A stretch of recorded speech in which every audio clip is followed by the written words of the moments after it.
Okay தலையங்கம் போடுங்க. Second term முதலாவது பாடம் எனக்குள்ள 10வது யூனிட் நேர் விகித சமன்.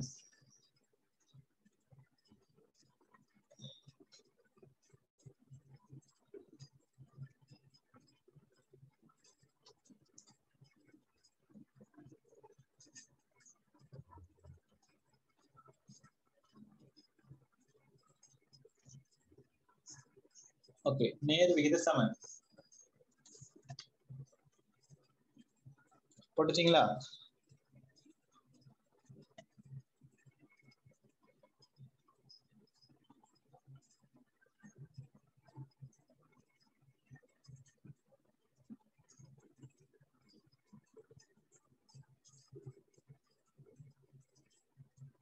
என்ன பழமா தெரியுது?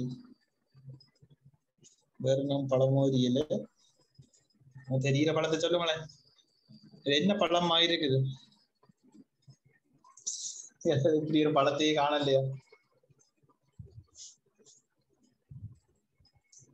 சொல்லுங்களேன். மாம்பழம். அப்ப சரி, சித்திரம் மட்டும் தெரியும்.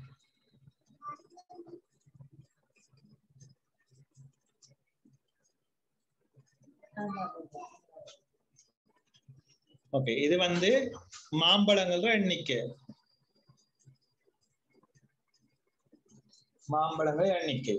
இஞ்சால நாங்க இன்னொரு கணியத்தை போட போறோம். விலை. எண்ணிக்கை என்பது ஒரு கணியம், விலை என்றது ஒரு கணியம். ஓகே ஃபர்ஸ்டா எத்தனை மாம்பழங்கள் இருக்குது சொல்லுங்க.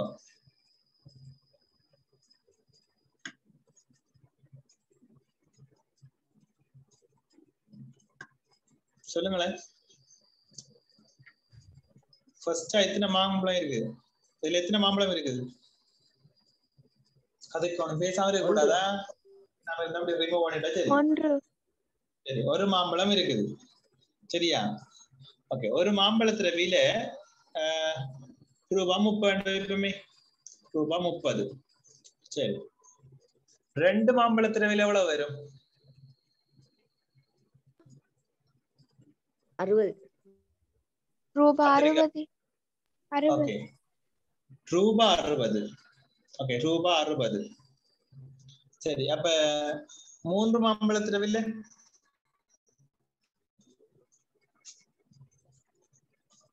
ரூபாய் 90. ரூபாய் 90. சரி இப்ப ஒரு கணியம் அதாவது மாம்பழங்களின் எண்ணிக்கை அதிகரிக்கும் போது விலை அதிகரிக்குதா இல்லையா? 1க்கு 30, 2க்கு 30. 3 மாம்பழம் வரக்குள்ள 90. அப்ப மாம்பழங்கள் எண்ணிக்கை அதிகரிக்க அதிகரிக்க குறித்த ஒரு விகிதத்துல 1 என்றால் 30, 2 என்றால் அது 2 மடங்கு 60, 3 என்றால் அதுல 3 மடங்கு 30, 3 மடங்கு 90. அப்ப ஒரு குறித்த விகிதத்தில் அதிகரிக்குதா இல்லையா சொல்லுங்க. அதிகரிக்குது. எனவே ஒரு கணியம் எண்ணிக்கை, இதுல மாம்பழங்கள் எண்ணிக்கை என்பது கணியம், ஒரு கணியம். விலை என்பது இன்னொரு கணியம். அப்போ ஒரு கணியம் அதிகரிக்கும் போது மற்ற கணியம் ஒரு குறித்த விகிதத்தில் அதிகரிக்குமாக இருந்தால் அதை நாங்க சொல்லுவோம் நேர் விகித சமன் என்று சொல்லுவோம். இப்ப இதுவே ஒரு மாம்பழம் 30 ரூபா, 2 மாம்பழம் 40 ரூபா, 3 மாம்பழம் ஒரு 70 ரூபா, இப்படி சொல்லக்குள்ள அதிகரிக்கும். இப்ப என்ன பாருங்க, ஒரு மாம்பழம் 30 ரூபா, 2 மாம்பழம் 50 ரூபான்னு வைப்போம், ரூபாய் 50. அதே போல 3 மாம்பழம் 70 ரூபான்னு வைப்போம். இப்ப இதுல ஒரு விகிதத்துல அதிகரிக்குதா? 1க்கு 30 என்றா 2க்கு எவ்வளவு வரணும்? 60 வரணும். 3க்கு எவ்வளவு வரணும்? 90 ரூபாய். ஆனா ஒன்று அதிகரிக்கக்குள்ள ஒரு மாம்பழம் வேணக்குள்ள 30, 2 மாம்பழம் வேணக்குள்ள 50 வருது, 3 மாம்பழம் 70 சொல்லி அதிகரிக்குது. ஒரு கணியம் அதிகரிக்கக்குள்ள மற்ற கணியமும் அதிகரிக்குது தான். ஆனா குறித்த விகிதத்தில் அதிகரிக்கிறா? இங்க குறித்த விகிதத்தில் அதிகரிப்பு நடக்குதா?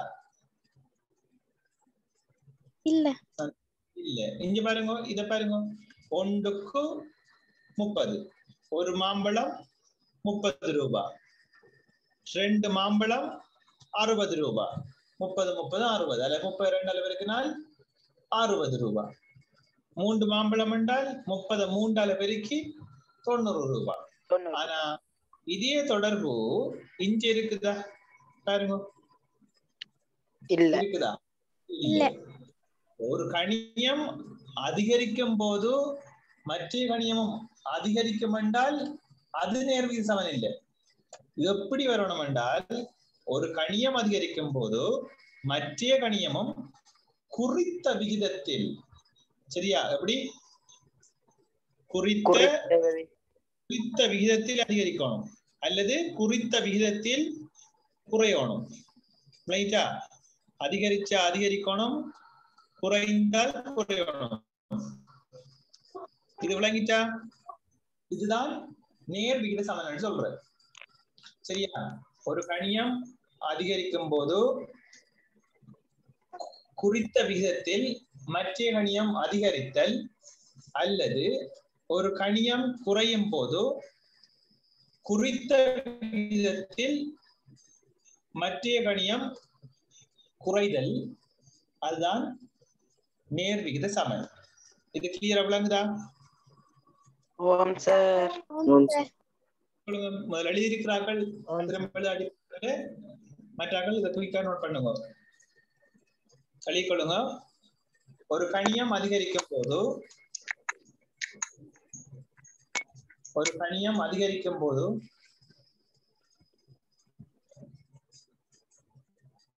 ஒரு கணியம் அதிகரிக்கும் போது மற்ற கணியம்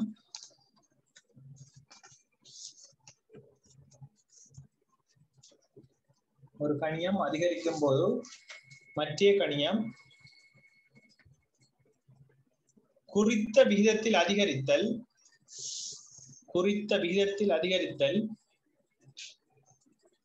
குறித்த விகிதத்தில் அதிகரித்தல்,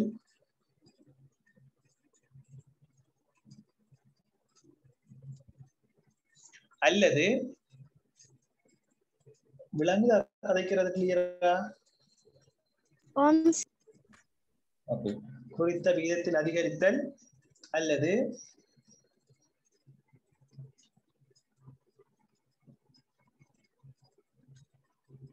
ஒரு கணியம் குறையும் போது, அதாவது எண்ணிக்கை குறையும் போது, ஒரு கணியம் குறையும் போது,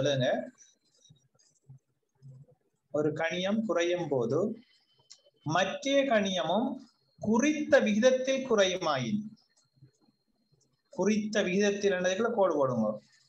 வரைவிலக்கணம் எல்லாம் கேட்க மாட்டாங்க, என்னன்னு சொல்லி விளங்கிக் கொள்ளணும்.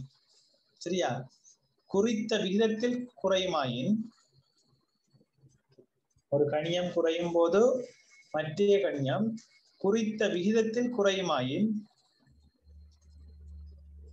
அது நேர் விகித சமன் ஆகும். நேர் விகித சமன் ஆகும்.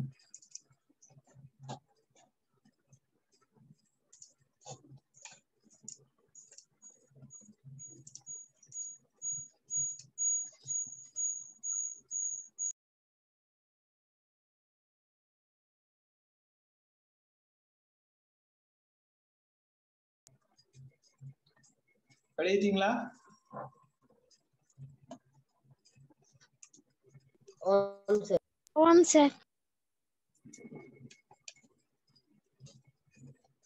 ஓகே, இப்ப இந்த படத்தை குறிக்கொள்ளுங்க. இந்த இருக்கிற படத்தை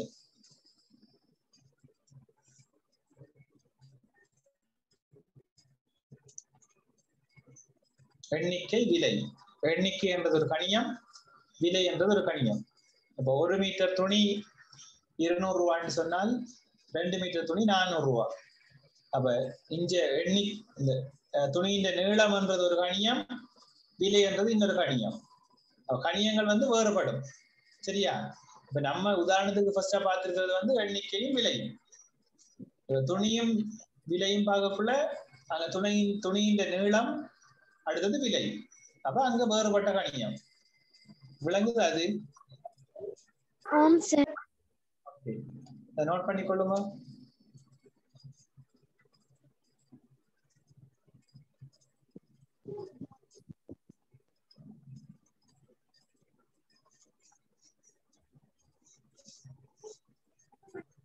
பக்கத்துல விகிதத்தை போட்டுக்கொள்ளுங்க. இது வந்து 1:30. இத பாத்தீங்கன்னா 2 மாம்பழம் 60. அப்ப 1:30 தான் இது. சரியா? 1:30 தான்.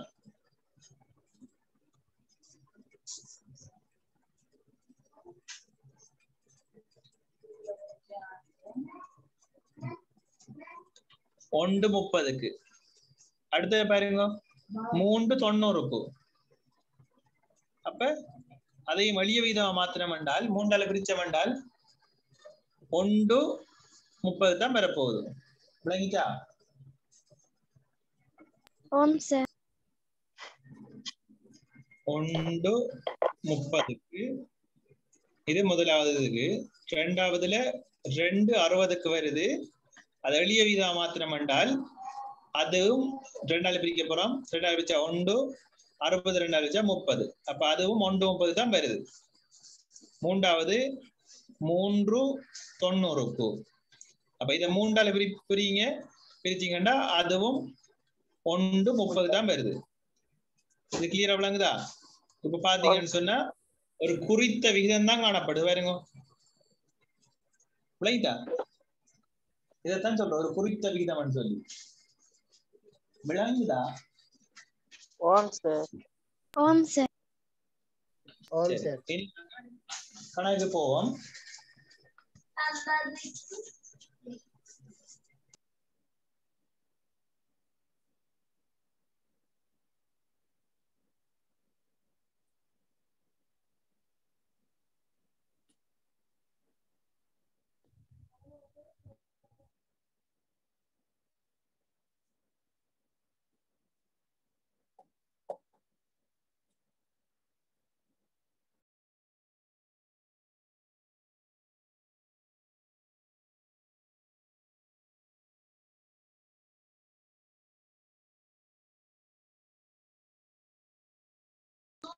சரி, ஓகே. இப்ப முதலாவது கேள்வி எழுதி கொடுங்க. நாங்க இந்த கேள்வியை வந்து 3 முறையிலையும் செய்வோம். இதுல அலகு முறை ஒன்று இருக்குது, இரண்டாவது வந்து விளக்கம் அளிக்கும் முறை, மூன்றாவது அட்சர கணித முறை என்று சொல்லி இருக்குது. இந்த 3 முறையும் ஒரு கேள்வியிலேயே நான் விளங்கப்படுத்துறேன். அப்ப நான் தார கேள்வியை நீங்க 3 முறையிலையும் செய்து பழகணும். சொல்றது விளங்குதா? ஆம் சார். ஆம் சரி, சார். ஒரு கேள்வி எழுதி கொள்ளுங்க. 8 தோடம்பழங்களின் விலை, இது சும்மா 5ஆம் ஆண்டு கேள்வி மாதிரி தான் இருக்கும். ஆனா இது செய்யற மெத்தட் கொஞ்சம் நம்ம 9ஆம் ஆண்டுக்கு ஏற்ற மாதிரி செய்யணும், அவ்வளவுதான்.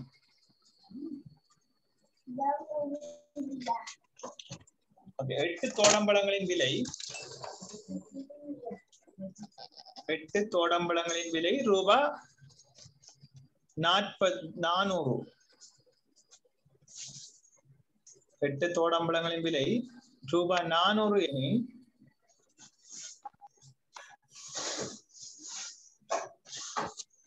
3 தோடம்பழங்களின் விலை எவ்வளவு? 8 தோடம்பழங்களின் விலை ரூபாய் 400 எனில் 3 தோடம்பழங்களின் விலை எவ்வளவு?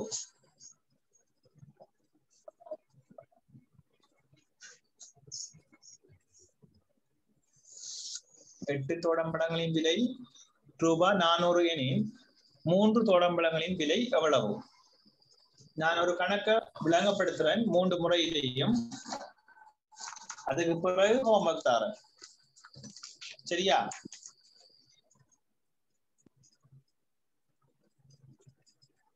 கேள்வி எழுதிட்டீங்களா? ஓம் ஓகே, இப்ப சும்மா மனதால பார்த்து சொல்லுங்களேன், எவ்வளவு வரும்? 150 வரும் சார். ஓகே, மனதால பார்த்து சொல்லுவீங்க. இதை வந்து செய்யறதுக்கு ஒரு மெத்தட் இருக்குது. அந்த மெத்தடுக்குள்ள செய்யணும்.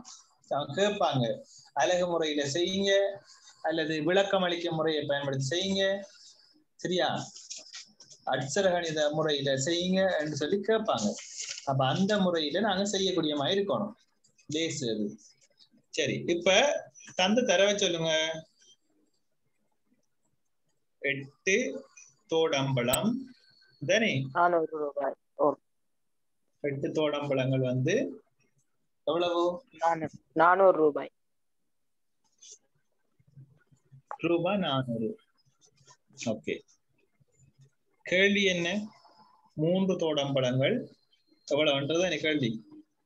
ஓகே, இப்ப சின்ன வசனம் நாங்க பார்க்க போறோம். முதலாவது அழகு முறை ஒன்று போடுங்க.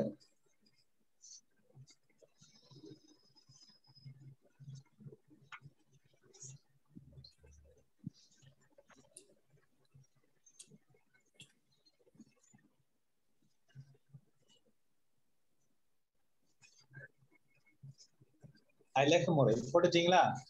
அழகு முறை என்றால் ஒன்றிட ஒரு தோடம்பலம், அதாவது குறிப்பிடுற ஒரு கணியத்தின் ஒன்றின் பெருமானத்தை காண்றதுதான் அழகு முறை.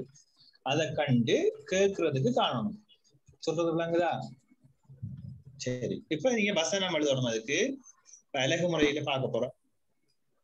அழகு முறை, அழகு முறையோட தலைமை போடுத்தீங்களா? ஓம் சார். அப்ப எழுதி கொள்ளுங்க. முதலாவது வசனம், 8 தோடம்பலங்களின் விலை. இது எழுதத்தான் வேணும், இயலாது. சரியா? 8 தோடம்பலங்களின் விலை.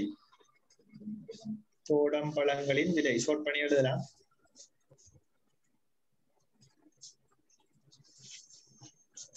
விலை ரூபாய் 500. 400. ஓகே, ஒரு தோடம்பலத்தின் விலை என்ன செய்யணும்? 8ஆல பிரிக்கணும். விலை 400 என்ன செய்யணும்? 8ஆல பிரிக்கணும். இது விளங்கிட்டா? ஒயிட் போர்ட் கிளியரா விளங்குதா பிள்ளைகள்? ஓம் சார். ஓகே, இப்ப அடுத்த கட்டம் 3 தோடம்பலங்களின் விலை. இப்படி 3 வசனம் எழுதணுமா?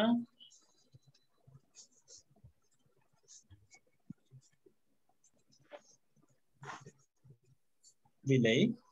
அப்ப இதுக்கு விட எவ்வளவு? 400 8ஆல பிரிச்சால் 100. சி 50. எவ்வளவு? 50 ரூபாய். 50. சரியா?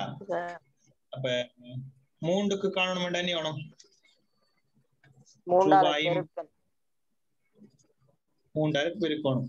மனதால பார்த்து போட்டு போற கேள்வியே இந்த மனுஷன் 3 வசனம் எழுதிட்டு என்ன?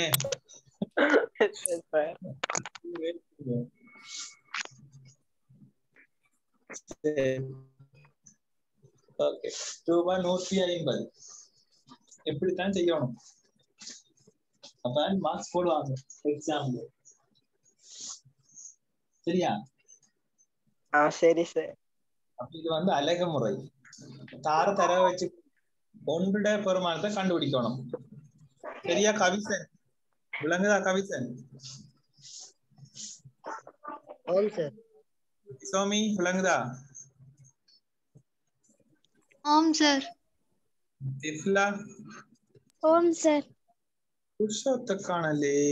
ஓகே, புருஷோத் விளங்குதா? கோசானி? ஓம் சார் விளங்குது.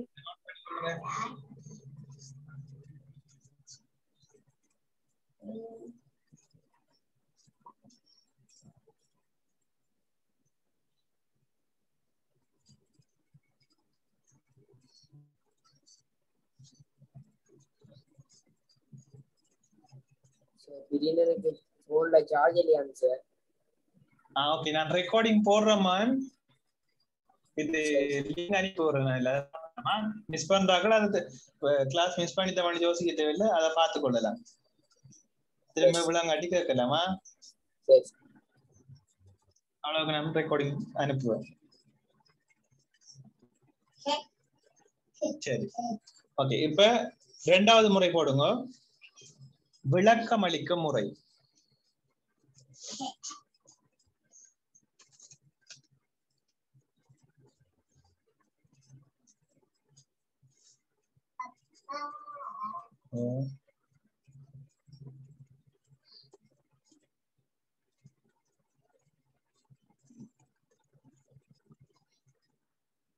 விளக்கம் அளிக்கும் முறை.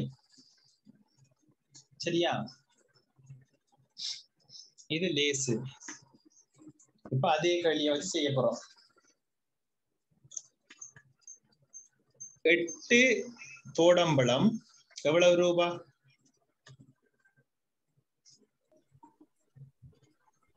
சொல்லுங்க சொல்லுங்க.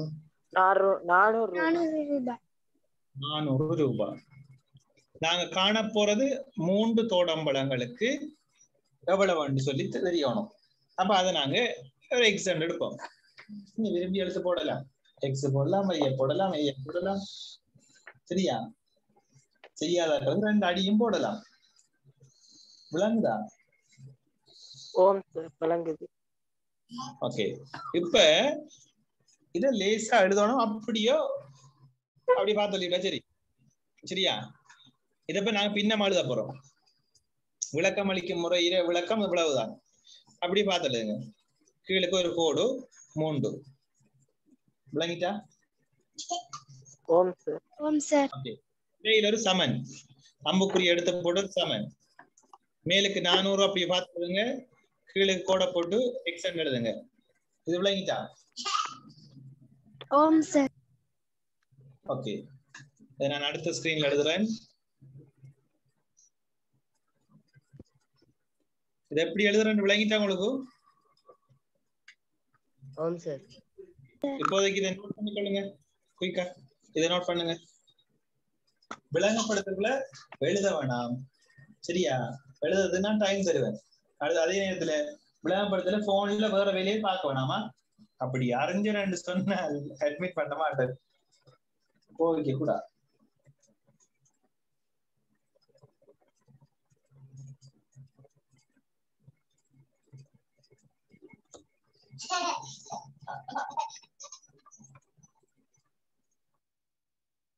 வெளியேத்தாம் சார். Okay sir. இப்ப சுருக்கலுக்கு வருவோம். இதை சொல்ற குறுக்கு பெருக்கம் செய்தல் சொல்ற. வலக்கை பக்கம் கீழே இருக்கிற பகுதியை இந்த புறம் எக்ஸ இந்த 8ஓட கொண்டு போயிருக்கிற. விளங்குதா இது? இந்த எக்ஸ 8ஓட கொண்டு போயிருக்க போறோம். அப்ப 8 தர எக்ஸ் எவ்வளவு? 8x.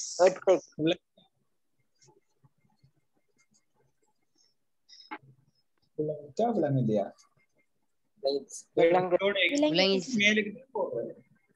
சரியா? அம்புக்குறியே பாடுங்க. பாருங்க எங்க போகுது அம்புக்குறி.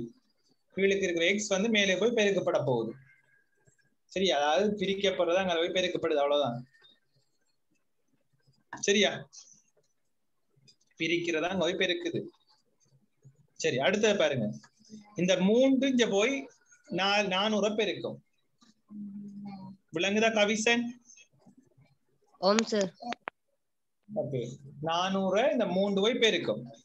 இப்ப இடையில சமன் போடுறோம். இருக்கிற சமனை அப்படியே போடுறோம். இடத்துல இருக்கிற சமனை போடுறோம். ஓகே. விளங்குதா? ஓகே. 400 3ஆல பெருக்க போறோம். 400 தர 3. ஓகே. இப்ப 8x சமன் 4 12. விளங்கிட்டா? 12. அப்ப 2 சைபர் சேர்க்க போறோம். 1200. விளங்கிட்டா?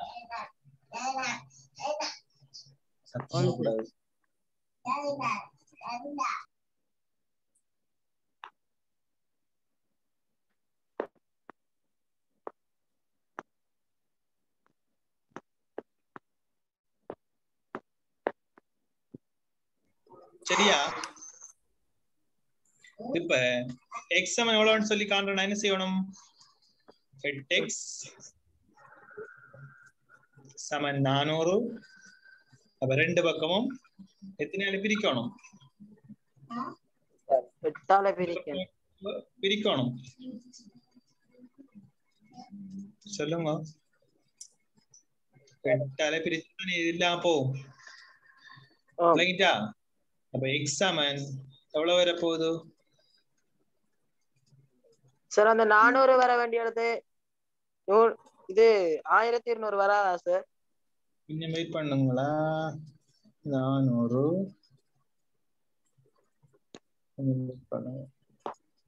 சார் நீங்க கலைக்கிற விலங்கு இல்ல சார். பரவாயில்ல.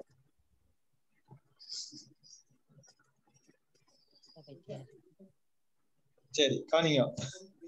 இப்ப இதுல வந்து 8 வந்து x ஓட பெருக்கப்படும். சரியா?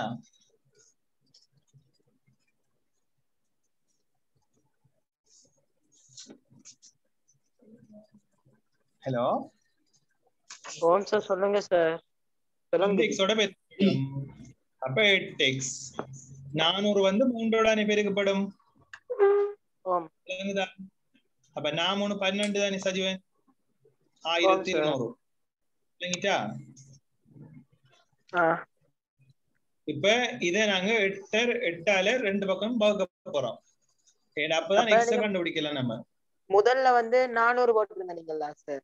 400 போட்டுருந்தேன். அதான் நான் பிழைச்சது. சரியா? 1100 வரும். சரி, தேங்க்யூ சஜீவன். சரி, 1100 8ஆல பிரிச்சு எவ்வளவு? இந்த 8 இந்த 8 போயிடும். குயிக்கா பிரிங்க பாப்போம். 12ல எத்தனை 8 இருக்கு? ஒரே ஒரு 8. அப்போ 1 எத்தனை மிச்சம்? ஒரு 8 கழிச்சா 150. 4. ஓகே, 40ல 5 வரும். எனவே 150. அப்ப இதோட விடக்கூடாது. கேட்ட கேள்வி x இல்லே, அவன் கேள்வியில x தரல. அப்ப x 150 போட்டீங்கன்னா மார்க்ஸ் இல்லங்க, ஒரு மார்க்ஸ் இல்ல போயிடும். சரியா? கண்டுட்டு இதை நோட் பண்ணிக்கொள்ளுங்க.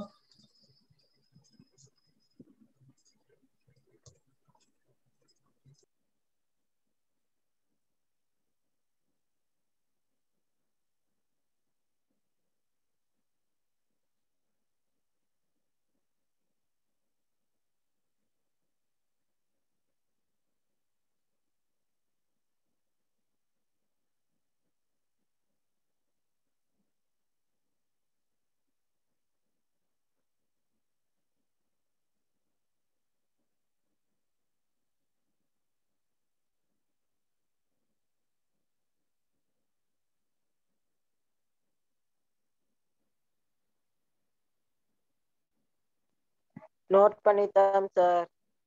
ஓகே, இப்ப கீழே எழுதுங்க. எனவே மூன்று பழங்களின்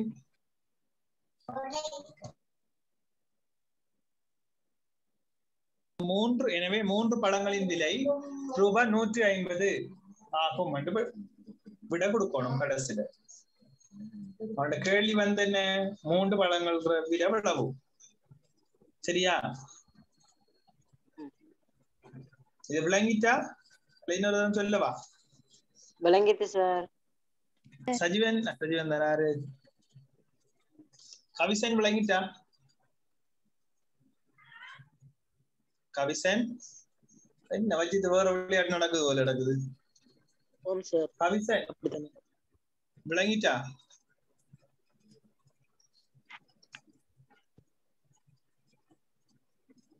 சத்தங்க கடி அப்படியே ரிமூவ் பண்ணிட்டா சரி. எங்க பாப்பம் சார் பண்ணிடுங்க. பண்ணிடுவோமா? பண்ணிடுவோம். ஆவலாக உள்ளேன். கவிசன்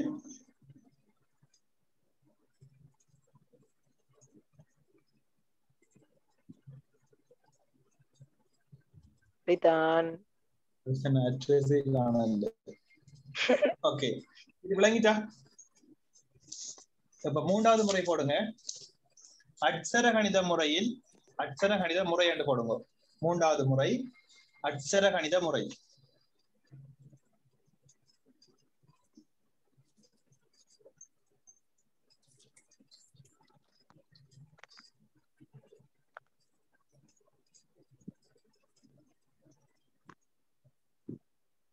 சரியா? அட்சர கணித முறைன்னு போடுங்க.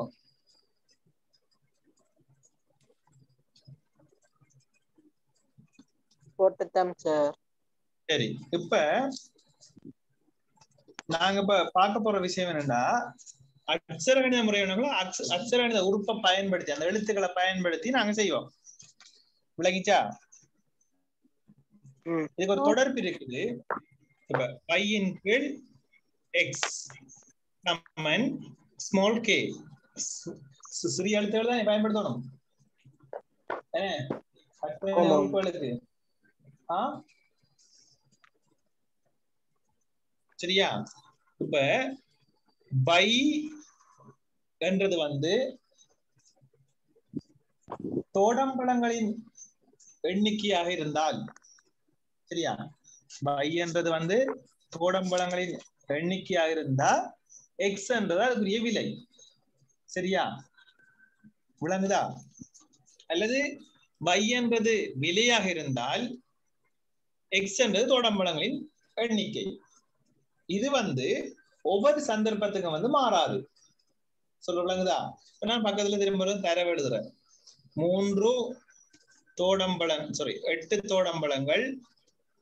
8 தோடம்பழங்கள் ரூபாய் 400. இதுதானே? அப்படித்தானே? 3 தோடம்பழங்கள் எவ்வளவுன்னு தெரியாது.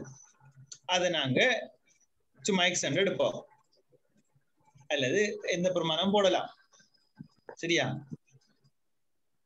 விளங்குதா? ஓகே, இப்ப இதன் அடிப்படையில நம்ம போட போறோம். ஓகே, இதை வையண்டி போடுவோமே. சரி.